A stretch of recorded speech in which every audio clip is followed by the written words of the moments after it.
everyone, Favrah here with Real Talk with Favrah Emotions Edition. Welcome. Today I'm going to be talking about anger. I'm super excited. This is my first video in my series. I hope you follow along on YouTube or Facebook.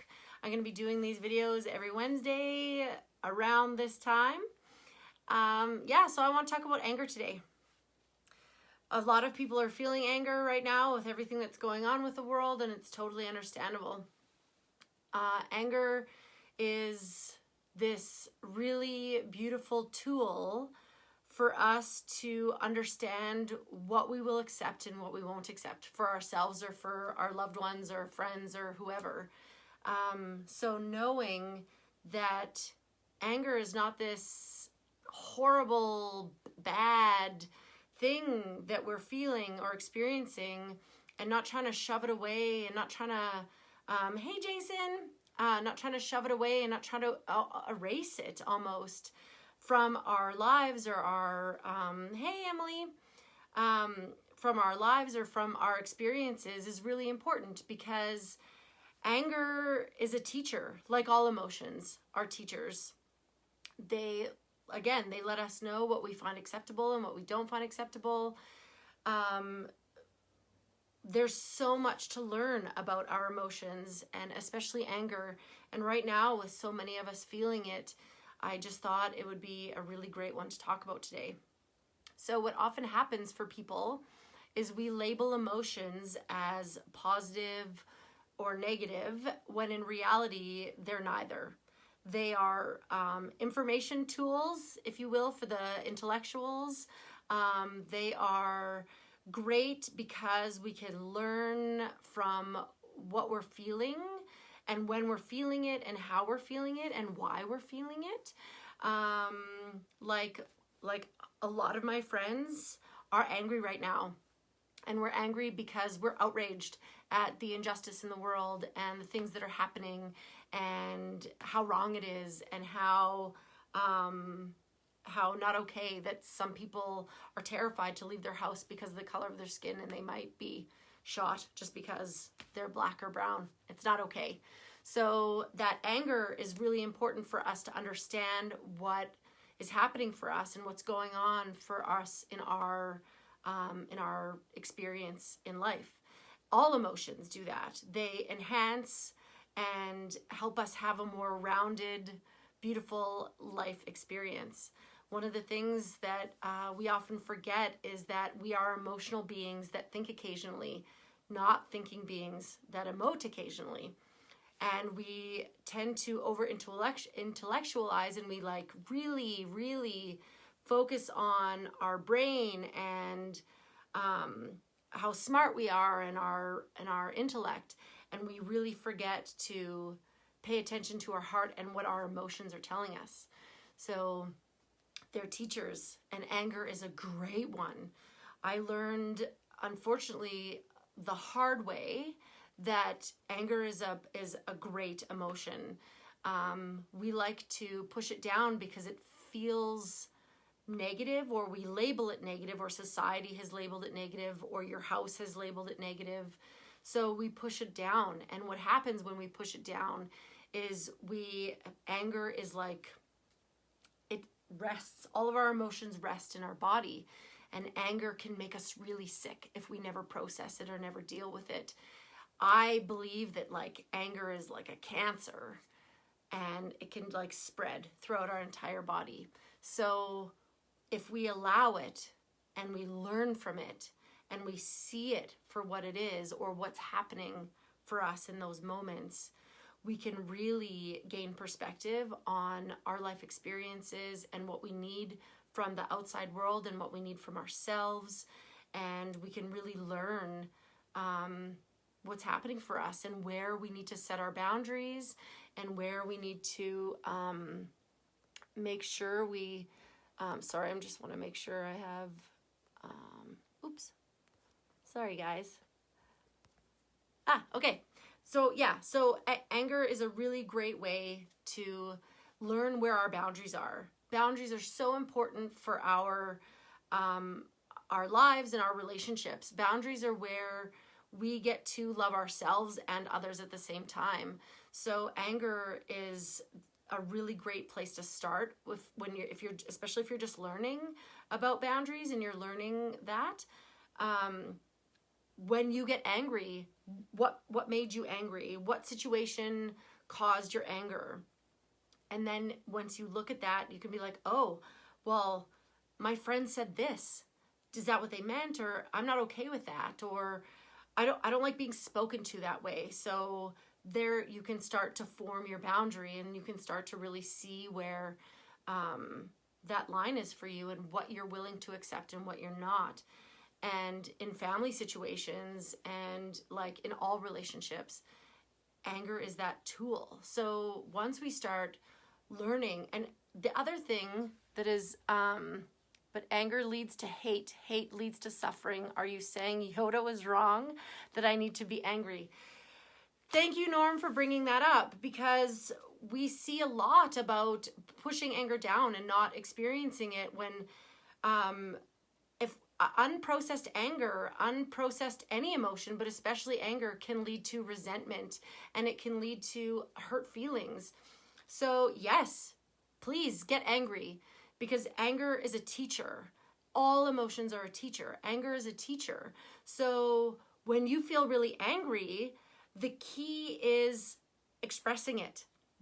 The minute that we push anger down and don't allow ourselves to feel it is the moment that we breed hate and resentment and sickness within ourselves. So yes, get angry. Be vocal about your anger. I am angry because there is an insane amount of injustice in this world.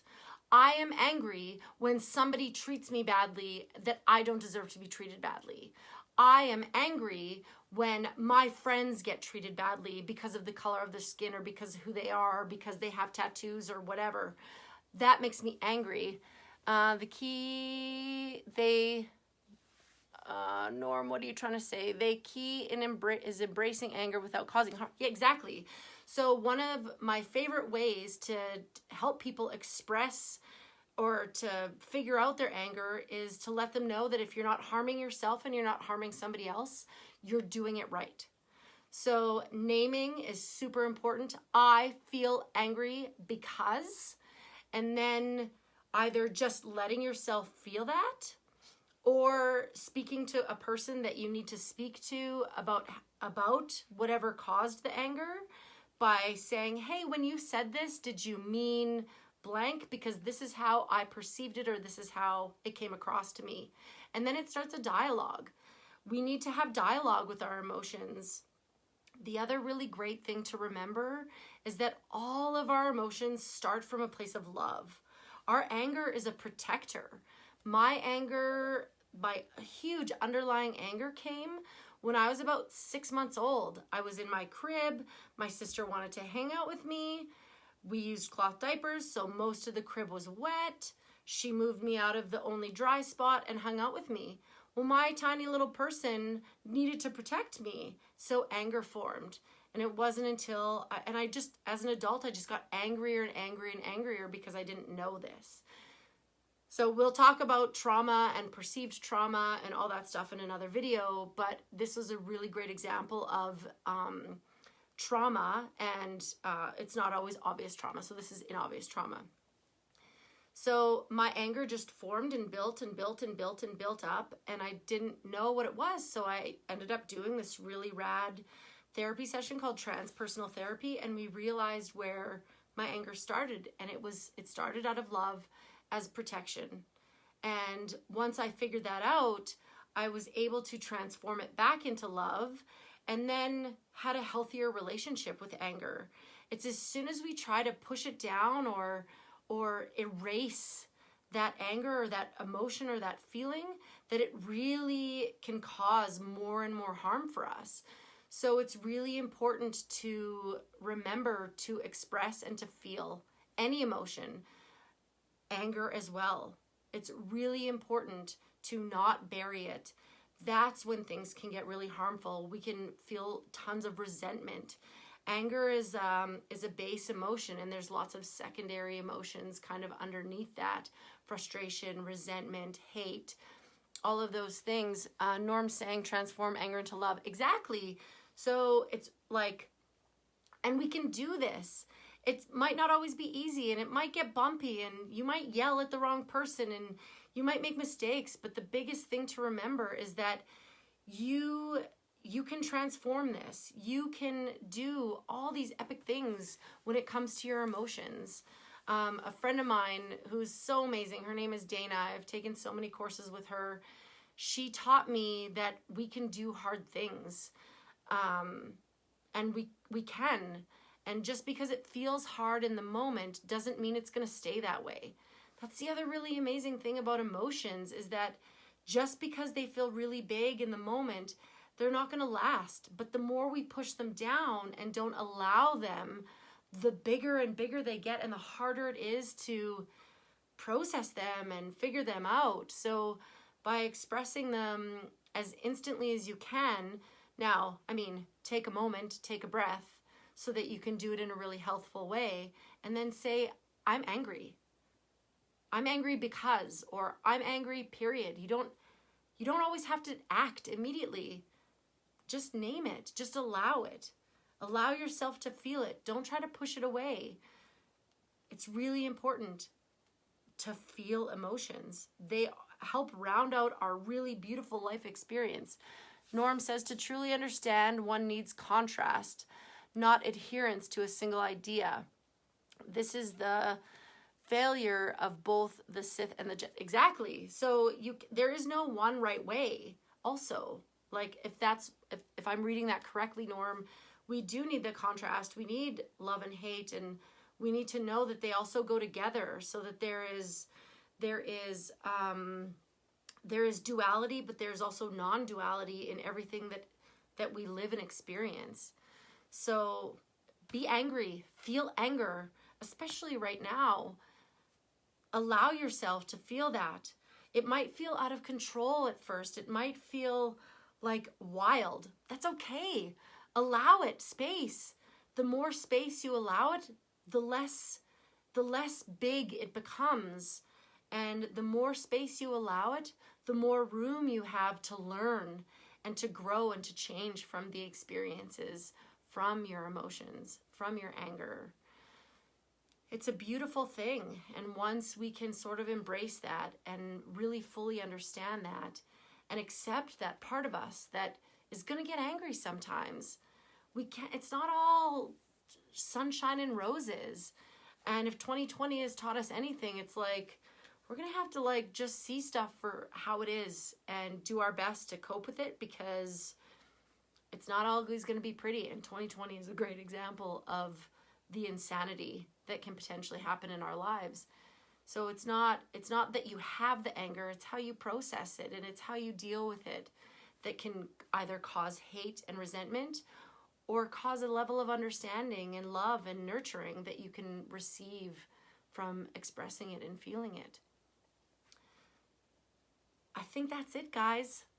So good. Oh, what does Norm say? It's possible to embrace anger without letting it consume you. Totally. It's actually better to accept your anger and have room for it, so that it doesn't become all consuming. A relationship I had in my early 20s, I was angry for 10 years because I never let myself cry. I never let myself experience it. I never let myself embrace that anger that I had. You're welcome, Norm. I love you. And because I never let myself embrace it or experience it, it just welled up inside of me. I ended up with severe back pain. I was sick all the time. I was a mess, and I didn't know until I started going to counseling and started doing other therapies. I left the city I was in because I thought, oh, if I leave that space, I moved to Calgary, and I was still angry at this man I dated for like 2 years that I felt I was extremely hurt by, because I didn't actually process any of it. I didn't actually let myself feel any of it. I would start to cry and I'd be like, no, stop it. And it just like created this toxicity and turmoil in me. And I ended up painting a lot of other people with this anger brush that I had for him. No, we don't have to forgive to be healthy. Norm, we definitely have to talk about that podcast we listened to. Norm and I listened to a podcast with Harriet Lerner and Brene Brown, and it was all about forgiveness. It was a 2-parter, and it was beautiful. We have to remember just to like treat ourselves well first, that the person that we feel harmed us or whatever doesn't get to take up so much space in us, and allowing ourselves to feel or experience or express is a really great way to do that and not get all consumed.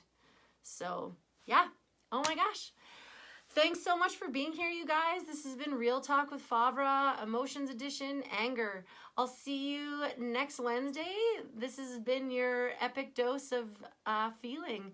I hope you all have an amazing day. And I'm just going to leave you with this Glennon Doyle quote from her book, Untamed. All feelings are for feeling. Have a great day. I love you guys.